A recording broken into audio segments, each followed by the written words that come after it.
Thank you.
झाली कथा की त्यावेळेला एक मुलगा आपल्या मामांकडे आलेला असतो आणि तेव्हा पेशवे रमणा गणपतीशी जे विद्यार्थी शिक्षण घेत आहेत त्यांना 1 रुपया दक्षिणा देतो रमणा गणपती.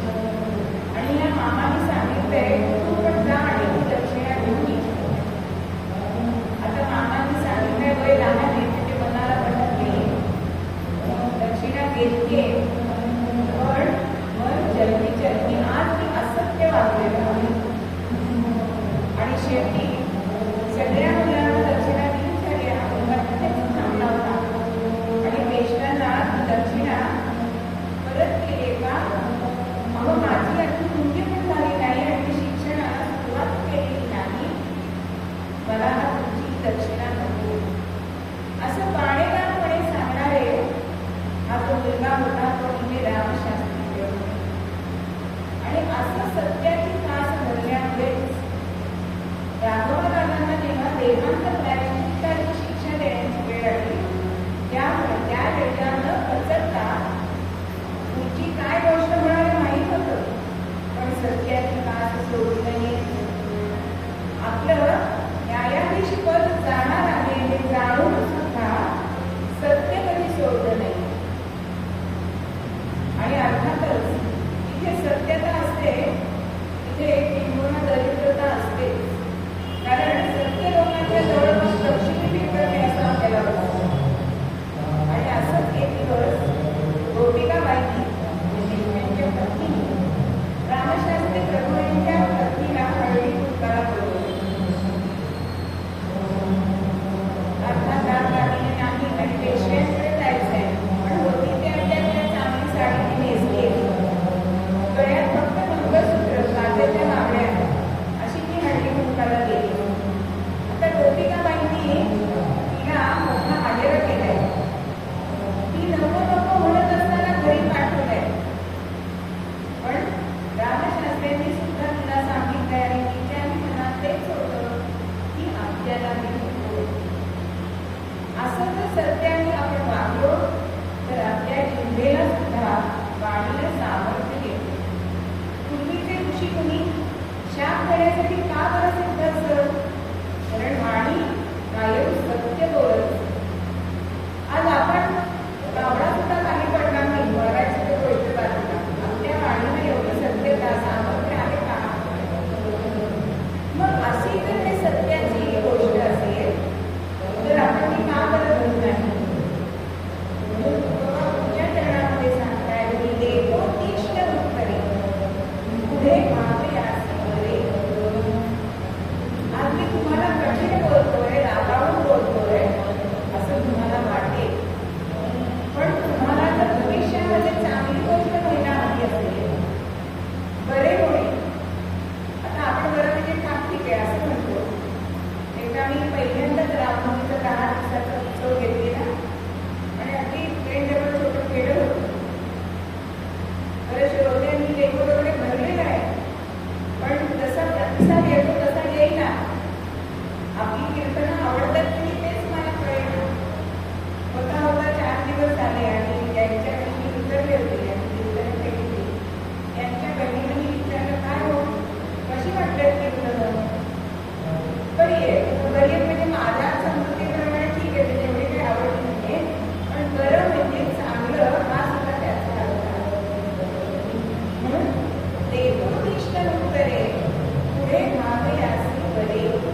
राजाचं नाव पण पांडुरंग म्हणजेच देशोदेशी चाले होते. तेथे सत्याची खास त्यांनी म्हणली त्यांचं देशोदेशी सुद्धा होतं. शांततेच्या अशी एक कथा आहे की एका गुरूकडे एक मुलगा शिक्षणासाठी गेला की मला ब्रह्मचर्य हा आश्रम घ्यायचा आणि आपल्याकडे मला शिकायचं. आता त्या गुरूंनी त्याला विचारले का तुझं गोत्र काय, तुझे वडील कोण. हल्ली आपल्याला असं विचारत नाही शाळेत वडील कुठे नोकरी काय म्हणजे आपली सगळी ती भरता येईल की नाही असं विचारलं. पण या मुलींनी त्याला विचारलंय की तुझं गोत्र काय, तुझं मूळ काय. तेव्हा नम्रपणे सांगतो, खरं सांगू का मला माझ्या आईच्या नाव्या व्यतिरिक्त कोणतीही गोष्ट माहिती नाही. तर माझी आई सुद्धा तरुणपणामध्ये स्वैराचारी होती आणि त्यामुळे तिला सुद्धा माझे वडील कोण आहेत ते सांगता येत नाही. पण हे त्याने सांगितल्यानंतर गुरुजी म्हणाले की तू मला सत्य सांगितलंस म्हणजे तू चांगल्या कुळात असल्याशिवाय तू सत्य बोललेला नाही. आणि त्या गुरुंनी त्याला शिक्षणासाठी आपल्या आश्रमामध्ये ठेवले आणि तो मुलगा म्हणजे सत्यता व्यापार म्हणजे सत्याची त्रास झाली तर आपल्याला अनेक फायदे होतात, लाभ होतात आणि आपण सगळ्यांच्यामध्ये आदराने आपल्याकडे सगळेजण होतात. पण असं सत्य बोललं तरी सुद्धा कोणी कोणी सत्य बोलावं हे सुद्धा नियम सांगितले होता. जर ज्योतिषांनी खरं सांगितलं चालेल मग तुम्ही आज मरणार असं म्हटलं तर काय समोरच्या माणसाची अवस्था होईल. आपल्या समर्थ शिष्य मधुकराची गोष्ट माहिती की ज्या वेळेला भिक्षा मागण्यासाठी गेलाय, मधुकी मागण्यासाठी गेलाय आणि समर्थाची सेवका पत्र मागे असा हा श्लोक म्हणताय आणि त्या गावातले दोषी बुवा असा फोन लागू केला याचा गुरु समर्थन आणि म्हणून त्याला कोण बोलून हात घेतलाय. बोलता बोलता जन्म ठिकाण जन्म वेळ काढून देते आणि कुंडली मांडली आणि सांगितलंय उद्या जर तू जगलास तर पुन्हा इथे मदती मागायला ये मी तुला भरपूर मदत दिली. अहो 8 वर्षाचं वय घाबरलंय. गुरुंनी सांगितलंय म्हणून 4 ठिकाणी मदती मागितली आणि समर्थान पुढे आणून ठेवले. पण त्याचा तो घाबरलेला भाव थरथर कापत असणारं शरीर हे बघून समर्थ विचारतात काय झालं बाळ. आणि तो सांगतो कुठे दोषीकुमाने सांगितले तुम्ही उद्या करणार. मनामध्ये अहो लहान असं मोठं असतो मरणाची भीती आहे. आणि समर्थांनी ज्याची रात्रभर सेवा केली आहोत कितीही त्याला ताप पडलाय पण रात्रभर त्या पडल्यामुळे मिठाच्या पाण्याच्या खड्या घातले.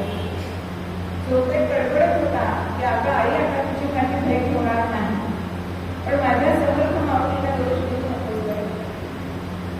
आणि होता होता सकाळ झाली आणि समर्थांनी त्याला उठवलंय बाळ स्नान करून घे. आता हा म्हणतोय आता मरायचं तर स्नान कशाला करायचंय. समर्थ म्हणतायत अरे पवित्र होऊन शुद्ध होऊन कर ना. थोड्या वेळाने समर्थांनी खिचडी टाकली आणि खिचडी खाऊन घे. तो म्हणतोय ते तर मरायचं तर कशाला खिचडी जेवण कशाला. अरे घडल्या आणि मग समर्थ त्याला सांगताय की आता मी सोडणार आहे रात्री तुझ्यामुळे मला जागरण झालेलं आहे पण एक गोष्ट लक्षात ठेव या ढोलीवरून बाजूला जाऊ नकोस. आता भविष्य दर्शनाप्रमाणे यमदूतांना या मधुकराला नेता आलं नाहीये. नंतर प्रत्यक्ष यम आलाय पण माश ढोलीपर्यंत जात आहे पण मधुकराला घेता येत नाही.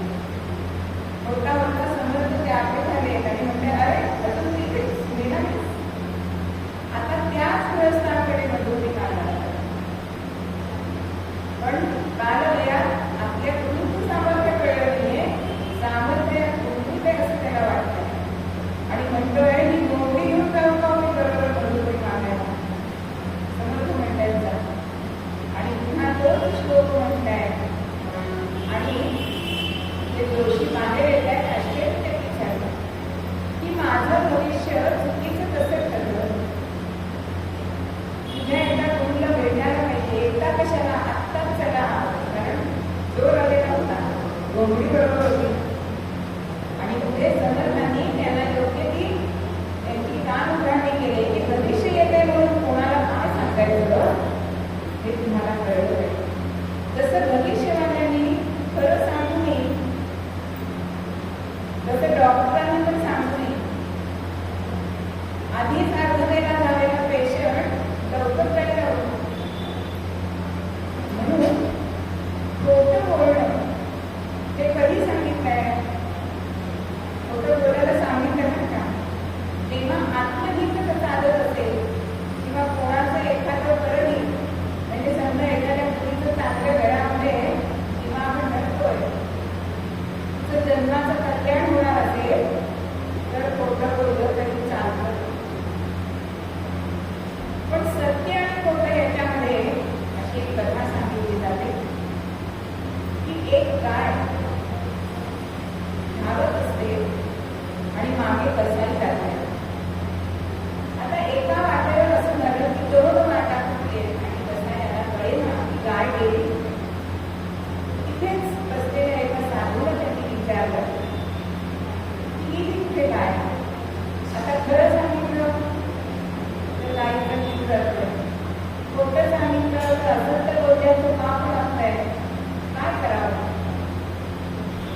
आणि त्यांनी हाताने दाखवल्यावर पण हे सत्य बोलणं आहे भाऊ. आज गोमातेचा जीव वाचवायचा आहे तर असं सत्य बोलू नका. म्हणून श्रीकृष्णाने असं सांगितलंय की अर्ध सत्य सुद्धा बोला, नरोवा कुंजरोवा. महायुद्धामध्ये द्रोणाचार्यांनी अशी तोड घेतलेला होता की ज्या वेळेला मला अत्यंत दुःखद घटना ऐकायला येईल त्यावेळी माझं शस्त्र खाली गेली आणि त्यांच्या कानावर आलाय अश्वत्थामा मेला. आता त्यांनी कोणालाही विचारलं नाही, कारण धर्मराज खरं बोलणारा आहे, धर्मराजच मला सांगेल. पण कृष्णाने कामगिरी दिली, युद्ध जिंकायचंय, कारण हितासाठी, समाज कल्याणासाठी, हितासाठी बघायचंय. त्यामुळे आता तू अर्ध सत्य बोलणं हेच श्रेयस्कर आहे. आणि धर्मराजांनी अश्वत्थामा गेलाय पण नरोवा कुंजरोवा हत्ती गेलाय का खरा अश्वत्थामा गेलाय हे मला माहिती नाही. आणि द्रोणाचार्यांनी अस्त्र ठेवलंय, शस्त्र ठेवलंय. म्हणून आपल्या भारताचं सुद्धा वेदवाक्य काय आहे तर सत्यमेव जयते. असं हे सत्य आणि सत्याच्यासाठी आपण सगळ्यांनी पण त्याची कास धरली तर आपल्या सुद्धा देशोदेशी हे थोडं होणार आहे असं मूळ प्रत्यामध्ये आपल्याला थोडासा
Thank you.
आपल्या चार मुलांना जवळ बोलवले, चार मित्राच्या कौतुकी सांगतो सगळ्यांनी मिळून मिसळून वागा, आपापसात वाद करू नका आणि तुमच्या बहिणीकडे लक्ष द्या.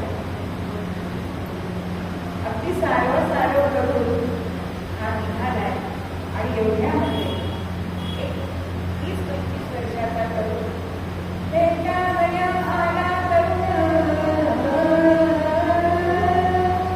त्याच्या वया आला तरुण, तेजस्वी नम्र ब्राह्मण, विद्याधर माते नाना निदान, येईल मासरे श्रीराम. विनम्रपणे या ब्राह्मणाला सांगतो की मी गृहस्थ धर्म स्वीकारलेला नाही, मी सडा आहे. माझ्या मागे कोणतीही पाश नाही आणि मला सुद्धा वृंदावनला जायची खूप इच्छा आहे. कारण ज्या वेळेला मी भागवत शिकलो आणि त्याच्या भगवंताच्या लीला या सगळ्या ऐकल्या आणि तेव्हापासून माझ्या मनात सुद्धा अशी इच्छा आहे की एकदा वृंदावनला जावं आणि मी तुमच्याबरोबर आलो तर तुम्हाला मदतच होईल. असं म्हटल्यानंतर या ग्रस्तांना सुद्धा असं वाटतं बरं झालं सोबत घ्या. सोबतीचं फार असतं का? ज्यावेळी मी पहिल्यांदा एकटी आली तर माझ्याबरोबर नेहमी हे असतात, एकटीला गाणं कठीण असतं आणि ह्या ग्रस्तांना असं वाटतं की माझ्याबरोबर आपल्याबरोबर येतोय तर झालं. ह्या मुलीघराची कृपा आणि असं म्हणून सगळ्यांना विरोध केला आहे आणि हे दोघं जण निघाले. आता दुपारची वेळ झाली. बरं या आजोबांचं सगळं सामान या सर्वांनी आपल्या पाठीवर दिलं आहे. सगळ्याचं सामान, त्यांचं सामान, त्यांना अगदी कुठलाही त्रास होणार नाही अशी सगळी काळजी घेतलं. पुढे गेल्यानंतर 3 धोंडे मांडले, अंडीला शिका त्याच्यावर शिजवलंय आणि आजोबांना आईचं ताट पुढे ठेवलंय. हे आजोबा मनात विचार करतायत, किती हा तरुण चांगला आहे. मध्ये ते आजोबांना प्रत्येक नाळ झाली आहे, यांची सेवा केली आहे. असं करत करत करत वृंदावनापर्यंत ते लोक आले आणि वृंदावनामध्ये आल्यानंतर भगवंताचं दर्शन घेतलं आहे.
मला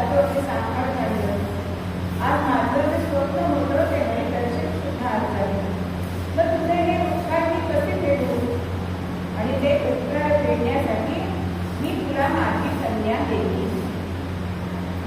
आता हे सगळं त्या मुरलीधरासमोरच आले आहे आणि होता होता परतीचा प्रवास सुरू झाला. अनेक विषयांवरती चर्चा करत हे दोघे जण पुन्हा जगन्नाथपुरीला आले. बाबा परत आले म्हणून सगळ्या मुलांना आनंद झालाय, प्रतीला आनंद झालाय. आणि आता या मुलांच्या वडिलांनी मुलांना सांगितलंय की या विद्यार्थ्यांना मुलीचेही सांगितलंय. अहो एका ते आवडलं नाही आणि ते म्हणतायत अहो घर नाही दार नाही कसं काय तुम्ही त्याला वचन दिलं. आम्ही काय आमच्या बहिणीनं त्याला दूध देणार नाही. आता विद्यार्थ्या सुद्धा थांबलाय की आज यांच्या लक्षात येईल, उद्या यांच्या लक्षात येईल आणि आपल्याला ते घरी बोलवतील पण काही चिन्ह दिसेल. कारण या मुलाचं सांगितलं होतं की तो जर विचारायला आला स्पष्ट सांगा की मला तुझा काळाने आठवत नाहीये. मी असं वचन दिलेलं मला काही स्मरत नाही असं सांगितलंय. आणि एक दिवस हा विद्यार्थी आजोबांकडे आलाय आणि म्हणताय की तुम्ही दिलेलं वचन तुमच्या मुलीशी माझा विवाह कधीच होऊन देणार आहात. तर या आजोबांना बोलून न देता आणि चारी मुलगे पुढे आले आणि म्हणतात असं बाबा काही वचन देणं शक्य नाही, तुझ्या ऐकण्यात काहीतरी चूक झाली आहे. आता मात्र हा चिडलाय. तर स्वतः त्यांनी त्याला सांगितलं होतं की अहो मी माझ्याकडे मिळवले नाही करणार नाही तुम्ही कसं मला मिळालं. पण तुम्ही स्वतःहून मला सांगितलंय तुमचं वचन आता तुम्हाला खरं करायला सांगितलं. आणि होता होता हा विद्यार्थी म्हणतो की तुम्ही तर माझं ऐकलं नाही तर मला ग्रामपंचायतीकडे जावं लागेल, पंचांकडे जावं लागेल, मला न्याय मिळवायला. आणि होता होता जी मुलंमुलांचा नको न्याय देत आहे ते बघतो हा पंचांकडे गेले आणि न्याय निवाडा सुरू झाला. त्या ब्राह्मणाला विचारलंय की तुम्ही असं वचन दिलंय का. पण मुलांना नको ते वृद्ध आजोबा म्हणतात की मला काही स्मरण नाही, मी असं वचन दिलेलं नाही.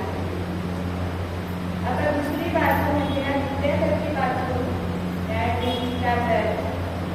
तो सांगतो की ह्यांनी मला वचन दिलेलं आहे, आता ऐकायचं कुणाचं. म्हणून न्यायाधीश त्यांना विचारताय की तुझ्या कोणी साक्षीदार आहे का. हा म्हणतो आहे. कारण कुठे वचन दिलं होतं मुरलीधराच्या देवळावर. म्हणजे हा मुरलीधर हा ह्या गोष्टीला साक्षीदार आहे.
आणि आता पुन्हा जगन्नाथपुरीहून वृंदावनाकडे निघाले.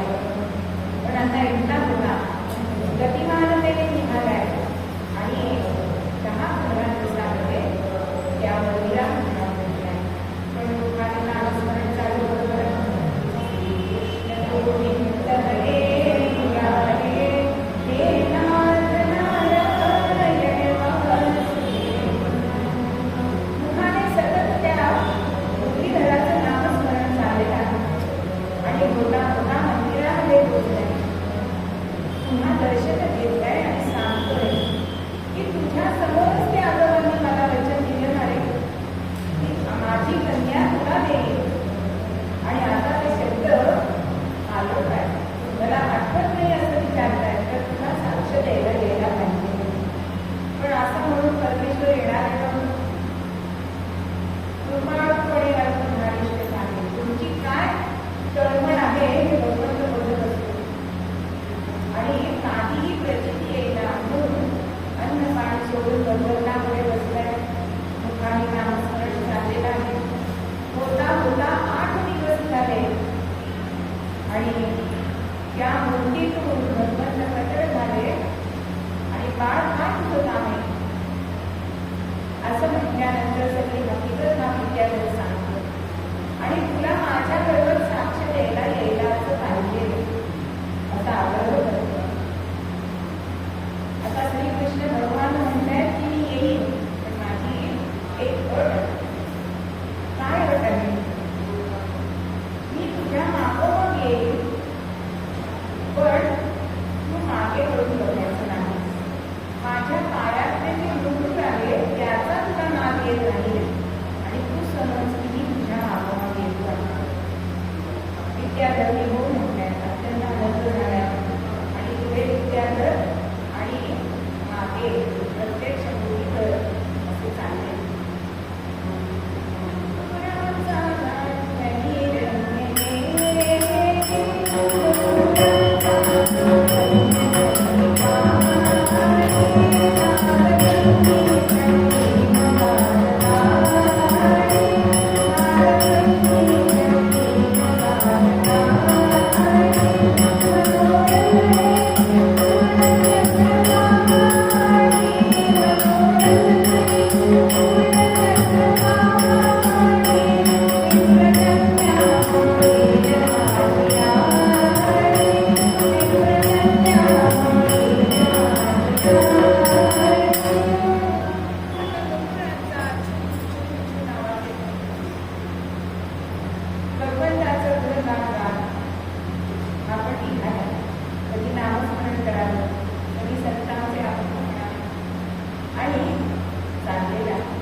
असं करून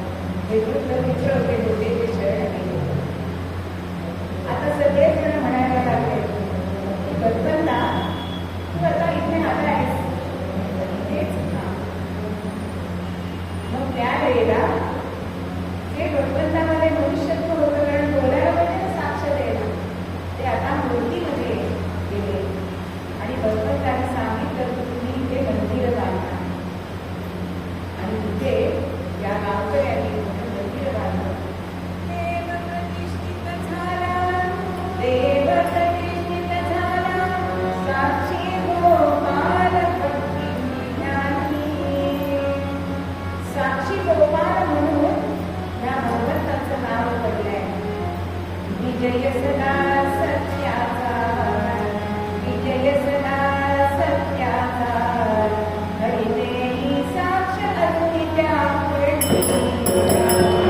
राम राम हरे हरे राम राम राम सीता हरे राम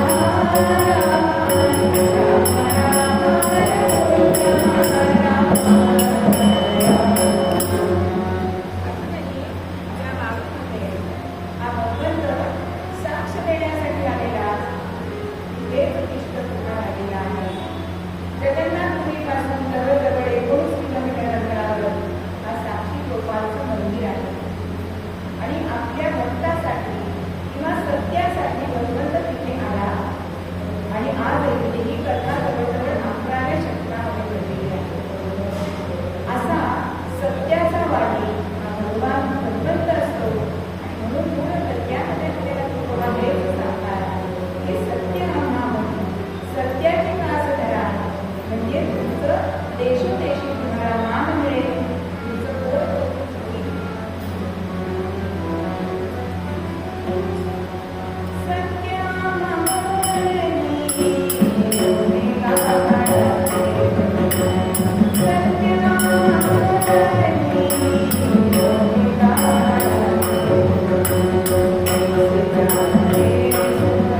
Thank